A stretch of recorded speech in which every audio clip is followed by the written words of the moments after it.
Tuzungumze kuhusu DRC, Rwanda na M23. Huwezi kufia pale, umatu kimbie. Mashariki mwa demokrasia ya Kongo kumeshuhudia mzozo na ukosefu wa utulivu kwa muda usiopungua chini ya miongo mitatu. Lakini katika muongo mmoja uliopita, mapigano makali yamezuka mara kwa mara. Japo eneo hili linajumuisha Ituri, Kivu Kusini na Kivu Kaskazini, kuna jumla ya makundi ya wapiganaji zaidi ya 129. Lakini kundi la waasi la M23 ambalo ndio kuu lililobuniwa baada ya makubaliano ya Machi 23 ya kutafuta amani, imekuwa na historia ya machafuko. Pamoja na sababu za kihistoria, mashindano ya kikanda na machafuko ya ndani, hali hii kwa mara nyingine tena inavuta hisia za kikanda na za kimataifa. Lakini kundi la M23 ni nani na lilianza vipi? Huwezi kuzungumzia M23 bila kuangazia historia ya jamii ya Watutsi katika eneo la mashariki mwa Kongo na ambao pia wako nchini Rwanda. Makundi mbalimbali yalibuniwa ili kutetea maslahi ya jamii ya Watutsi katika eneo hilo.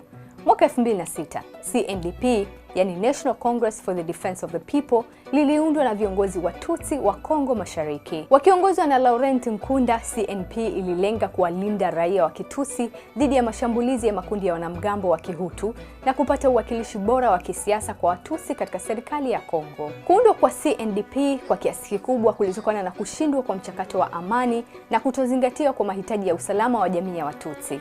Na mwaka 2009, makubaliano ya amani yalitaka kuunganisha vikosi vya CNDP katika jeshi la Kongo, lakini mvutano uliendelea na baadaye kusababisha kuundwa kwa M23.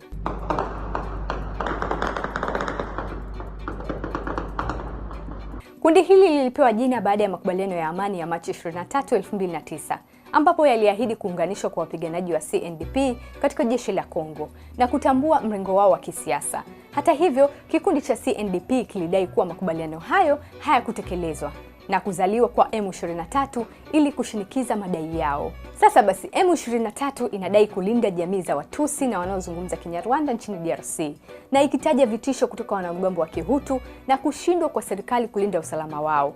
Licha ya madai hayo, kundi hili limekuwa likishutumiwa kwa ukiukwaji mkubwa wa haki za binadamu, ikiwa mashambulizi dhidi ya raia. Sasa M23 ina uwezo gani wa kijeshi? Kufikia Januari 2025, makadirio yanaonyesha kuwa vikosi vya M23 vina wapiganaji kati ya 3,000 na 4,000. Zaidi ya hayo, ripoti kutoka Umoja wa Mataifa zinaonyesha kuwa wanajeshi wa Rwanda wanaunga mkono operesheni za M23, ingawa Rwanda imekuwa ikikanusha vikali madai ya kuhusika kwake. Aidha, Rwanda imeendeleza madai ya kwamba kundi la wapiganaji la FDLR ambalo linatajwa kuhusika katika vita vya kimbari vya 1994 lilikimbilia DRC na linatumiwa na taifa hilo kuendeleza mauaji ya kimbari ndani ya mashariki mwa DRC, jambo ambalo Kinshasa imekuwa ikikanusha vikali. Sasa je, Rwanda inahusika vipi na M23? Kuibuka tena kwa M23 kunafungamanishwa kwa karibu na ushindani wa kikanda, hasa kati ya DRC, Rwanda na Uganda. Rwanda imeshutumiwa kwa kuunga mkono M23 kwa msaada wa silaha na uendeshaji, madai ambayo imekuwa ikikanusha mara kwa mara. Ripoti ya Umoja wa Mataifa ya mwaka 2022 iliangazia ushahidi wa vikosi vya ulinzi vya Rwanda kusaidia M23 na kuzidi kuzorotesha uhusiano kati ya Kigali na Kinshasa. Wakati huo huo, Uganda imefuata maslahi yake nchini DRC, ikiwa ni pamoja na miradi ya miundombinu, njia za kibiashara, na ushindani huu na ushawishi pamoja na maslahi ya madini ya kikanda na masuala ya usalama umechochea mvutano. Sasa je, M23 inadhibiti nini kwa sasa? Tangu mwishoni mwa mwaka 2021, kundi hili limeanzisha mashambulizi yake mapya na kukamata maeneo ya kimkakati. Januari 2025, wapiganaji wa M23 walitoa taarifa ya kuteka jiji la Goma, jiji kubwa zaidi mashariki mwa DRC. Mapigano ya silaha yalizuka karibu na uwanja wa ndege na kuwalazimu maelfu ya raia kukimbia. Na hili linaashiria mafanikio kwa M23, kwani Goma ni kitovu cha kiuchumi na kiutawala. Sake, Masisi, Bambilo na Rubero, maeneo haya yalitekwa moja baada ya jingine kuanzia katikati mwa mwezi Disemba 2024. Wapiganaji waliteka miji hiyo muhimu, Sake ikiwa kilomita 23 kutoka Goma.